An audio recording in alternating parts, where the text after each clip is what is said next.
माझं नाव दीनानाथ आहे. मी आयुष्यभर एका गावातील सरकारी शाळेत शिक्षक म्हणून काम केलं आहे. मुलांना शिकवणं हेच माझं सर्वात मोठं कर्तव्य आणि सर्वात मोठा आनंद राहिला आहे. मी अवघ्या 6 महिन्यांपूर्वीच माझ्या नोकरीतून निवृत्त झालो.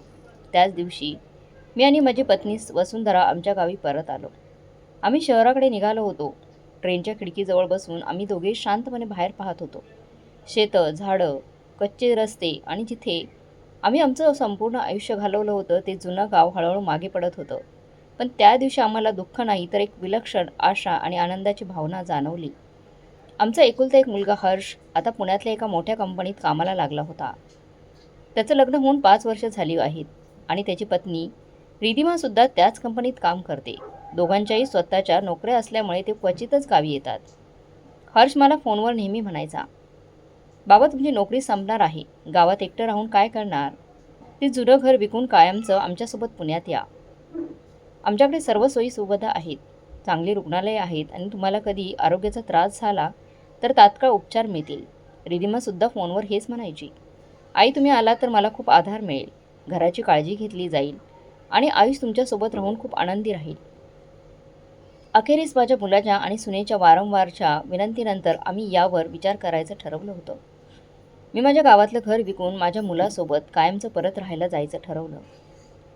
पण घर विकण्याच्या विचाराने मला दुःख होत होतं आणि ही गोष्ट मी वसुंधराला सांगितली नाही. त्या दिवशीच्या प्रवासात वसुंधराच्या चेहऱ्यावरचा आनंद अवर्णनीय होता. ती मला वारंवार म्हणत होती, एक गोष्ट लक्षात ठेव, आपलं आयुष्य आपल्या डोळ्यांदेखत मोठा होईल. मी त्याला माझ्या हाताने खाऊ घालीन, मी त्याला वाढवीन, मी त्याला गोष्टी सांगेन, शाळेसाठी तयार करेल आणि रिधिमालासुद्धा घरकामात मदत करेन. बिचारी ती सकाळपासून संध्याकाळपर्यंत काम करत असेल, घर सांभाळत असेल. तिच्यासाठी हे खूप कठीण असेल. हे ऐकून मी फक्त हसत असेल. आपल्या मुलाच्या घराविषयीची तिची आशा आणि स्वप्न पाहून मला काहीतरी बोलल्याशिवाय राहवलं नाही. हळूहळू एक नंतर एक स्टेशन मागे पडत होते. हे सर्व सुरू होतं. अनेक तासांचा प्रवास पार पडला आणि अखेरीस आमची ट्रेन पुणे स्टेशनवर पोहोचली. आम्ही प्लॅटफॉर्मवरून उतरताच आमचा मुलगा हर्ष आमच्यासमोर उभा होता. रिधिमासुद्धा त्याच्यासोबत उभी होती आणि तिच्या मांडीवर आमचा छोटा नातू आयुष होता. त्यांना पाहताच अनेक वर्षांनी आपल्या मुलाला पाहणाऱ्या आईप्रमाणेच वसुंधराचे डोळे चमकले. ती लगेच पुढे सरसवली आणि तिने आयुषला आपल्या मिठीत घेतलं. तिने त्याला आपल्या मांडीवर उचलून घेतलं आणि पुन्हा पुन्हा त्याला चुंबन घेऊ लागली. पण काही क्षणानंतर तिच्या लक्षात आलं की आयुष त्याच्या वयामानानुसार थोडा बारीक आणि अशक्त दिसत होता.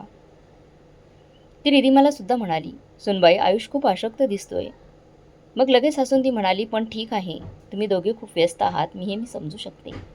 काम करतं घर सांभाळणं सोपं नसतं, पण आता मी आली आहे ना, मी गेली, आता सगळं ठीक होईल.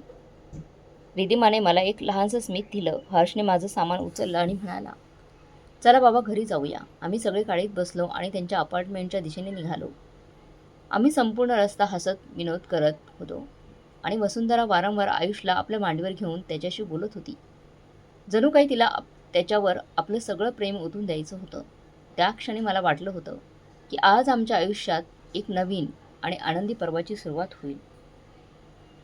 पण मला कल्पनाही नव्हती की येत्या काही दिवसातच आमच्या आयुष्याला अशा एका वास्तवाला सामोरं जावं लागेल, जे आमच्या सर्व आशा आणि स्वप्नांची दिशाच बदलून टाकेल.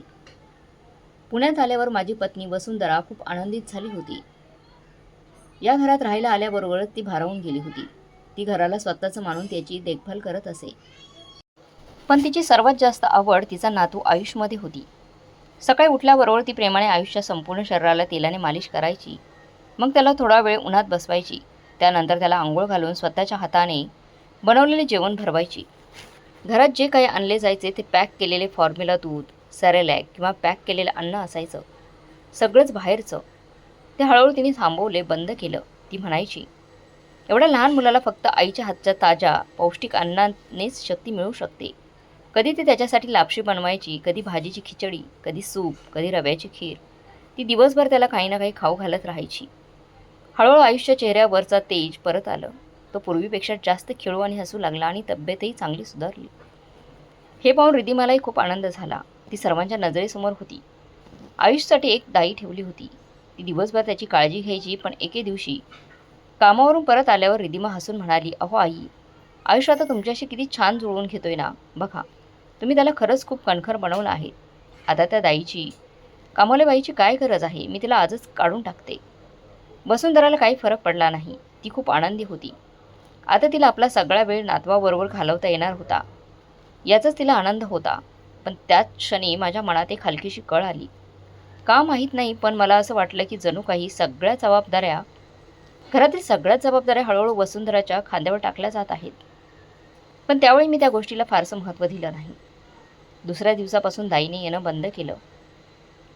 काही दिवसांनी घरात स्वयंपाक करायला येणाऱ्या बाईलाही कामावरून काढून टाकण्यात आलं. कारण तेच होतं. जेव्हा कधी वसुंधरा आयुषसाठी काही बनवायची, तेव्हा ती बाकीच्या सर्वांसाठी स्वयंपाक करायची. हर्ष आणि रिधिमा म्हणाले, आई इतकं चांगलं जेवण बनवते, मग स्वयंपाकीन बाईवर पैसे का खर्च करायचे? हे ऐकून वसुंधराला आणखी आनंद झाला. ती म्हणाली, तसंही नोकरांकडून काम करून घेण्याचे मला सवयच आहे. ती आधीच स्वयंपाक करत असेल तर स्वयंपाकावर पैसे का खर्च करायचे? हे ऐकून वसुंधराला अधिकच आनंद झाला. ती म्हणाली, खरं तर मला नोकरांनी बनवलेलं जेवण कधीच आवडलं नाही. आता मी माझ्या मुलासाठी, सुनेसाठी, नातवासाठी स्वतःच्या हाताने स्वादिष्ट जेवण बनवेन. तिचा आनंद पाहून मी जास्त काही बोलू शकलो नाही. पण खरं सांगायचं तर माझ्या मनात एक विचार आला. एक विचित्र अस्वस्थता मनात घर करू लागली. हळूहळू 1 महिना उमटला आणि त्याचबरोबर घरातलं वातावरणही बदलू लागलं. पूर्वी जिथे हर्ष आणि रिधिमा वसुंधराकडे नम्रपणे मदत मागायची, तिथे आता त्यांच्या आवाजात अधिकारवाणी आली होती. हर्ष कामावरून घरी परत येताच मोठ्याने म्हणायचा, आई मी खूप दमलोय, पटकन माझ्यासाठी कडक आल्याचा चहा बनव. आणि रिधिमा म्हणायची, मम्मी उद्या दुपारच्या जेवणासाठी काहीतरी चांगलं बनवा. तुम्ही मला रोज तीच पोळी भाजी देता. वसुंधरा काहीच बोलली नाही. पण तिच्या चेहऱ्यावरचे बदलणारे भाव मला वाचता येत होते. हळूहळू घराची जवळजवळ सगळीच जबाबदारी तिच्यावर पडली होती. घरात फक्त एक 22 वर्षांची मुलगी झाडण्यासाठी आणि फरशी पुसण्यासाठी यायची. तिचं नाव कुसुम होतं. ती सगळं काही शांतपणे पाहत असे. हर्ष आणि रिधिमा आमच्याशी असे बोलत होते हे मला पटत नव्हतं. पण तिची काय स्थिती होती? जर ती कधी आमच्या बाजूने बोलली असती तर रिधिमा लगेच तिच्यावर ओरडायची आणि तिला कामावरून काढून टाकण्याची धमकी द्यायची. ती एका गरीब कुटुंबातील मुलगी होती. तिची नोकरी हाच तिचा एकमेव आधार होता. त्यामुळे ती गप्प राहायची. हे सर्व पाहून मला दुःख व्हायचं. पण मी माझ्या पत्नीची बाजू घेऊ शकत नव्हतो. मी घरातील वातावरण आनंदी राहण्यासाठी गप्प होतो. मग एके दिवशी वसुंधरा अचानक खूप आजारी पडली. तिच्या संपूर्ण शरीराला प्रचंड ताप आला होता. कुसुम तिच्या डोक्यावर थंड पट्ट्या ठेवत होती.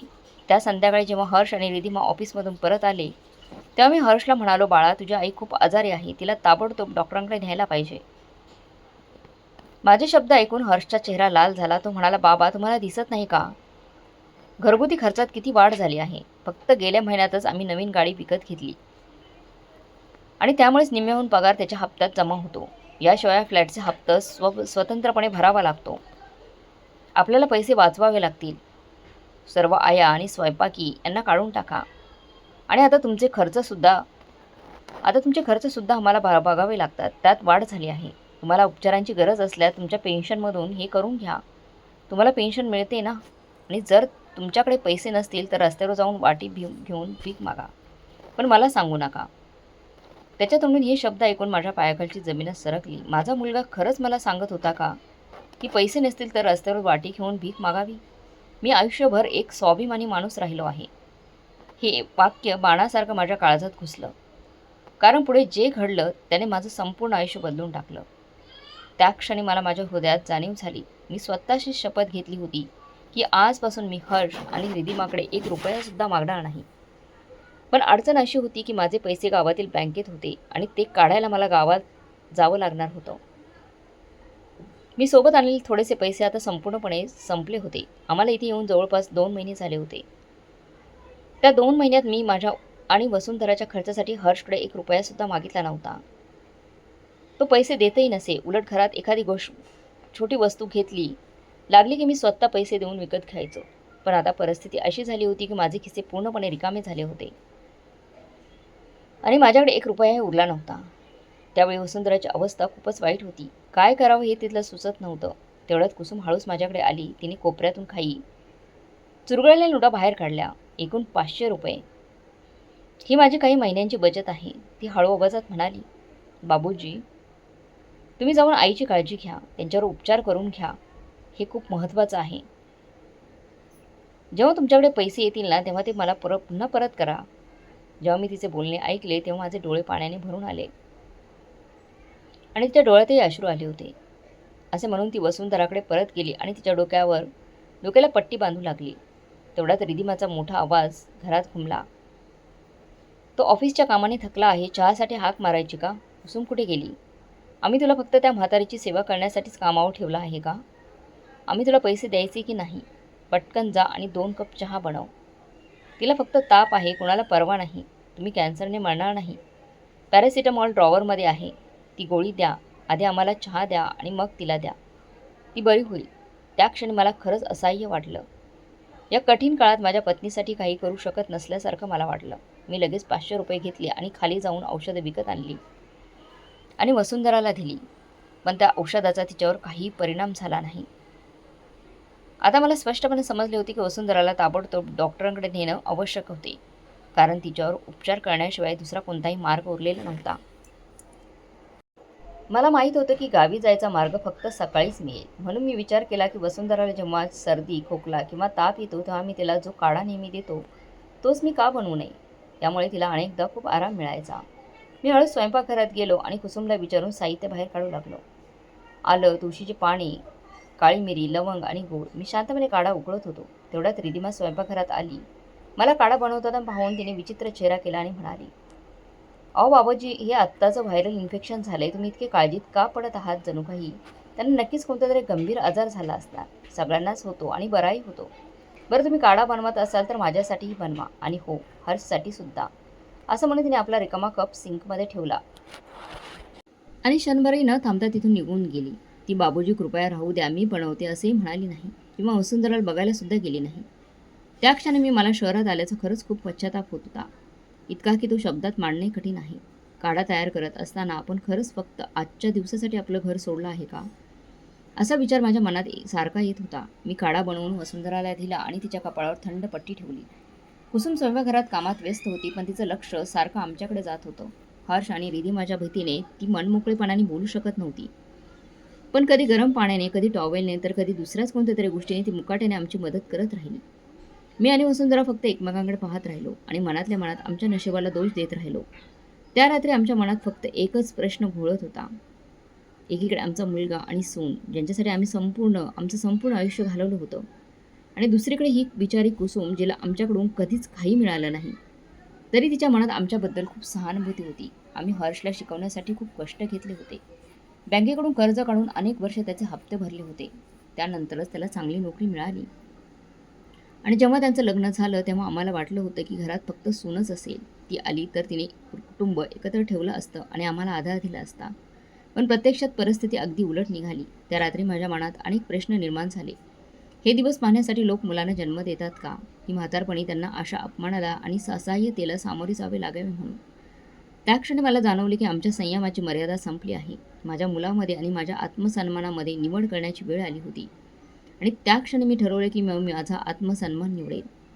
मध्यरात्रीपर्यंत त्या काढ्यामुळे आणि औषधामुळे वसुंधराला थोडा आराम मिळाला. तिच्या कपाळावरचा तापही थोडा कमी झाला होता. तिला झोपलेलं पाहून मी मनातल्या मनात ठरवलं, मी उद्या घेऊन जाणार. आधी मी तिच्यावर योग्य उपचार करीन आणि मग आम्ही दोघे आपल्या गावी परत जाऊ. पहाट झाली होती. वसुंधरा हळूहळू जागी होऊ लागली. मी तिच्या बाजूला बसलो आणि म्हणालो, वसुंधरा, आज तुझ्यावर उपचार झाल्यावर आपण आपल्या गावी परत जाऊ. त्याच घरी जिथे आपलं संपूर्ण आयुष्य एकत्र घालवलं आहे, जिथे आपण प्रत्येक संकटात एकमेकांचा आधार राहिलो आहे. जेव्हा आपण आपलं संपूर्ण आयुष्य तिथे एकमेकांचा हात धरून घालू, तेव्हा आपलं उरलेलं आयुष्य आपण एकत्रच घालू. आपण दोघे एकमेकांसाठी पुरेसे आहोत. माझे शब्द ऐकून वसुंधराच्या डोळ्यात पाणी आले. हुंदके देत ती म्हणाली, पण आपण आपल्या गावातलं घर विकलं, आता कुठं जायचं? इथे राहून हे दुःख सहन करण्याशिवाय आपल्याकडे दुसरा पर्याय नाही. मी तिचा हात धरून हळू आवाजात म्हणालो, नाही वसुंधरा, मी तुझ्याशी खोटं बोललो होतं. मी घर विकलं नाही. खरं तर मी ते भाड्याने दिलं आहे, जेणेकरून त्यातून थोडे पैसे मिळतील आणि आपली सोय होईल. मी माझ्या कष्टाने बांधलेलं ते घर विकण्याचं धाडस मला होत नव्हतं. ते घर ज्यात आपल्या संपूर्ण आयुष्याची आठवणी आहेत, माझ्या आणि तुझ्या, आपल्या कुटुंबाच्या. म्हणूनच मी तुला आणि हर्षला सांगितले की मी घर विकले आहे आणि पैसे माझ्या खात्यात आहे. पण आज मला आनंद आहे की मी ते केलं, ते योग्यच केलं. मी माझं घर विकलं नाही. माझी एकच खंत आहे की भाडं माझ्या बँक खात्यात येतं आणि मला ऑनलाईन व्यवहार किंवा ATMची सवय नाही. मी माझं पासबुक घेऊन बँकेत जात असे आणि तिथून पैसे काढत असे. आणि ह्यावेळीच मला तेच करावं लागणार आहे. माझ्याकडे सध्या रोख पैसे नाहीत. पण याचा अर्थ असा नाही की मी हर्षच्या पैशांवर जगू शकत नाही. मला तसं करणं भाग आहे. माझं बोलणं ऐकताच वसुंधराच्या डोळ्यातून अश्रू वाहू लागले. तिने माझे खांद्यावर डोके टेकवले आणि रडू लागली. मी तिला धीर देत म्हणालो, वसुंधरा काळजी करू नकोस. वसुंधरा जोपर्यंत मी ते आहे तुला काही होणार नाही. मी एकटाच पुरेसा आहे. तुझ्यासाठी आणि माझ्यासाठी. त्या क्षणी मला असे वाटले की खिडकीजवळ कुणीतरी उभे राहून आमचं बोलणं ऐकत आहे. मी फारसं लक्ष दिलं नाही. सकाळ होताच पहिली ट्रेन पकडण्यासाठी मी स्टेशनकडे निघालो. घरातून निघण्यापूर्वी मी कुसुमला फोन करून स्पष्टपणे सांगितलं, कुसुम, मी परत येईपर्यंत वसुंधराची चांगली काळजी घे. काही झालं तरी तिला एकटं सोडू नकोस. त्यावेळी माझ्या पाठीमागे या घरात काय घडणार आहे याची मला काहीच कल्पना नव्हती. नंतर जेव्हा मी परत आलो तेव्हा कुसुमने जे काही सांगितलं त्याने माझ्या काळजालाच हादरवून सोडले. त्या दिवशी पहिल्यांदाच मला जाणवले की मुलगा आणि सून खरोखरच माणुसकी विसरून इतके निर्दयी असू शकतात का? काल रात्री जेव्हा मी वसुंधराला समजावून सांगत होतो की मी गावातले घर विकले नसून भाड्याने दिले आहे, तेव्हा खोलीबाहेर उभे असलेल्या रिधिमाने आमचं संपूर्ण संभाषण ऐकले होते. तिने लगेच जाऊन हर्षला सर्व काही सांगितले. त्या क्षणी त्या दोघांना समजले की जर मी गावातून पैसे घेऊन परत आलो तर मी वसुंधरावर उपचार करून तिला गावाला परत घेऊन जाईन आणि मग त्यांच्या हातात काहीच उरणार नाही. कदाचित याच लोभाने त्यांनी असा कट रचायला प्रवृत्त केले होते, ज्याचा आम्ही स्वप्नातही विचार केला नव्हता. सकाळी वसुंधरा बाथरूमला जाण्यासाठी उठण्याच्या अगदी आधी रिधिमा तिने गुपचूप बाथरूमच्या फरशीवर तेल सांडले होते. वसुंधरा आत जाता तिचा पाय घसरला आणि ती जोरात खाली पडली. तिच्या कमरेला गंभीर दुखापत झाली होती. ती वेदनेने विवळत होती आणि तिला उठताही येत नव्हतं. तिचा आवाज ऐकून कुसुम धावत आली आणि तिला उचलण्याचा प्रयत्न करू लागली. पण तेवढ्यात रिधिमा तिथे आली आणि कुसुमवर रागाने ओरडली, मी तुला घरकाम करायला ठेवलंय, या म्हाताऱ्याची सेवा करायला नाही.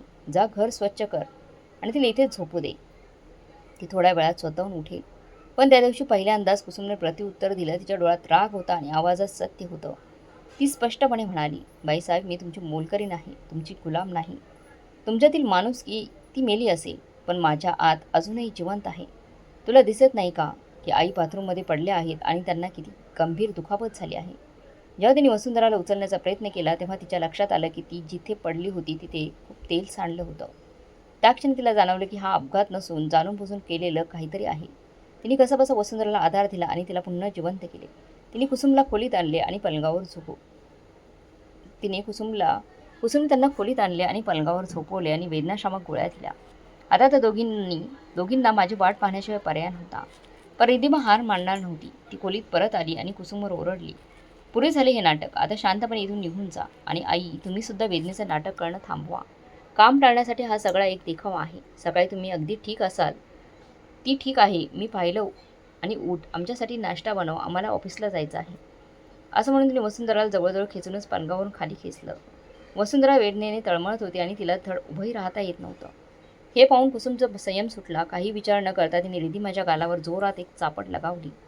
रिधिमा स्तब्ध झाली. तिला प्रचंड राग आला होता. ती थरथरत म्हणाली, ए नालायक मोलकरी, माझ्यावर हात उचलण्याची तुझी हिंमत कशी झाली? आता मी तुला जागा दाखवते.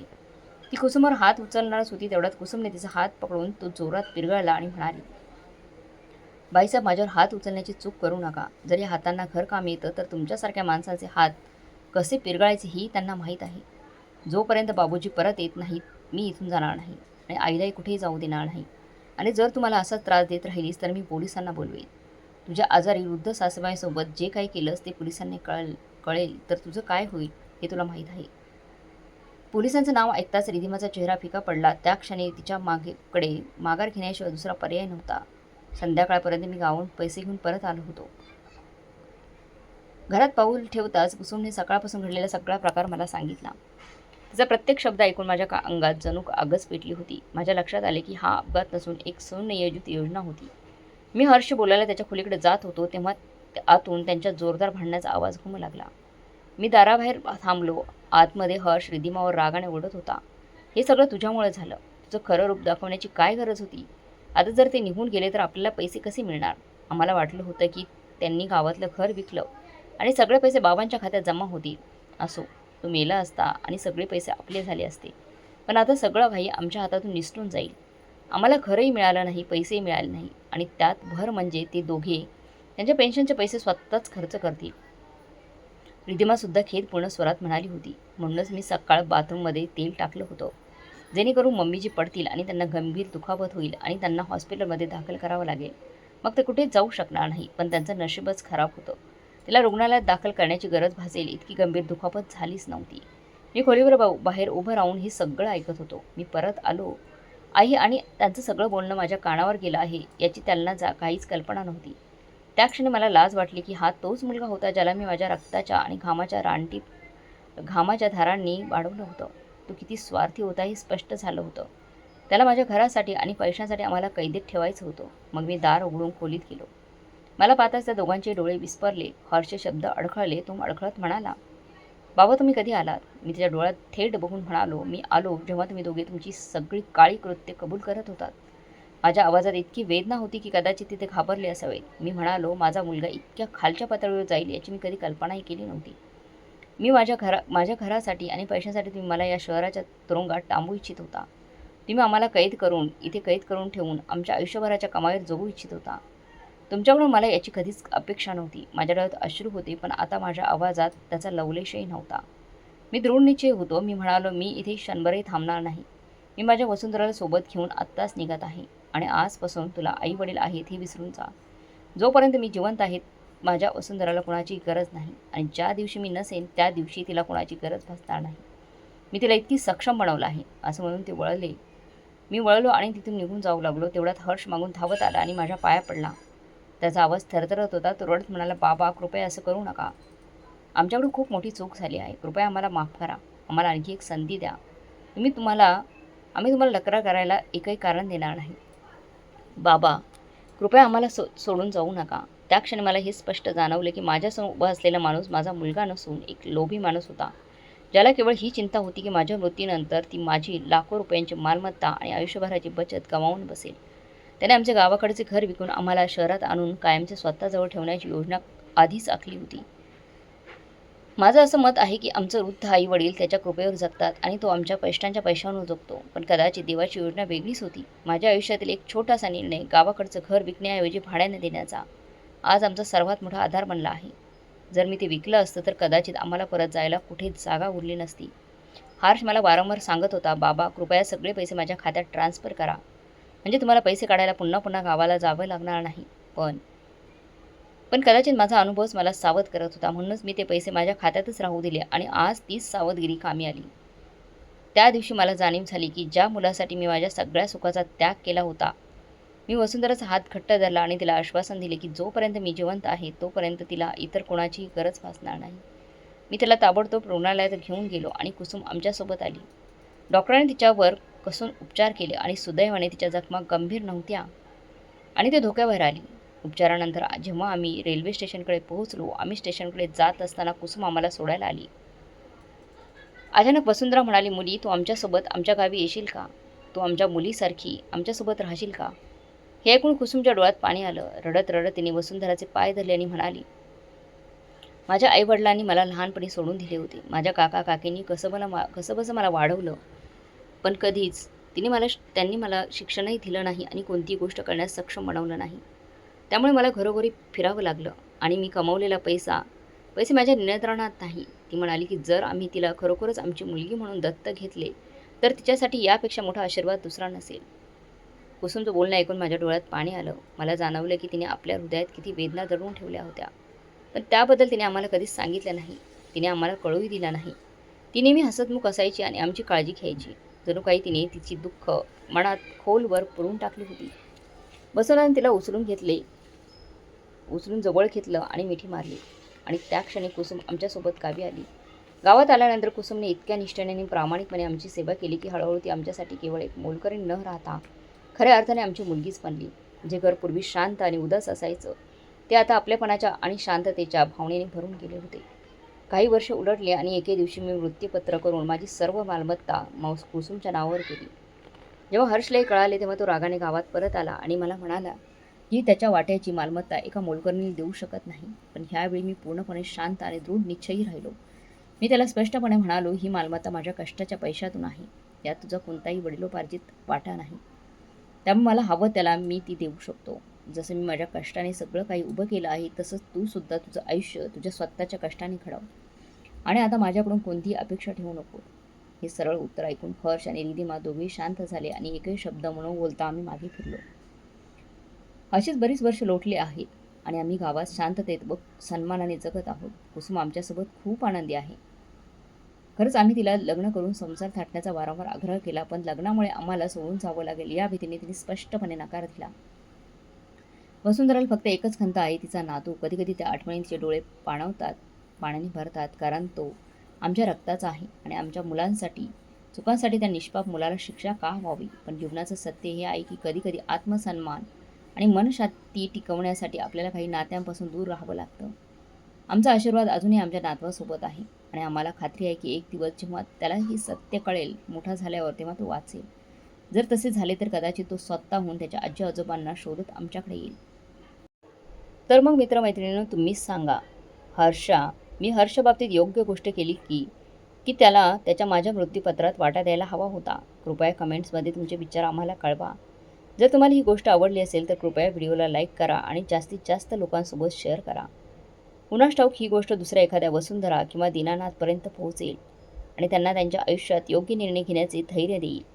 आणि जर तुम्हाला अशा हृदयस्पर्शी कथा ऐकायला आवडत असतील तर आमच्या चॅनलला सबस्क्राईब करायला विसरू नका. तसे तुमच्या शहराच्या नावासह कमेंट करा आणि आमच्यावर नक्कीच विश्वास ठेवा. व्हिडिओ पुढच्या कथेत. तोपर्यंत धन्यवाद.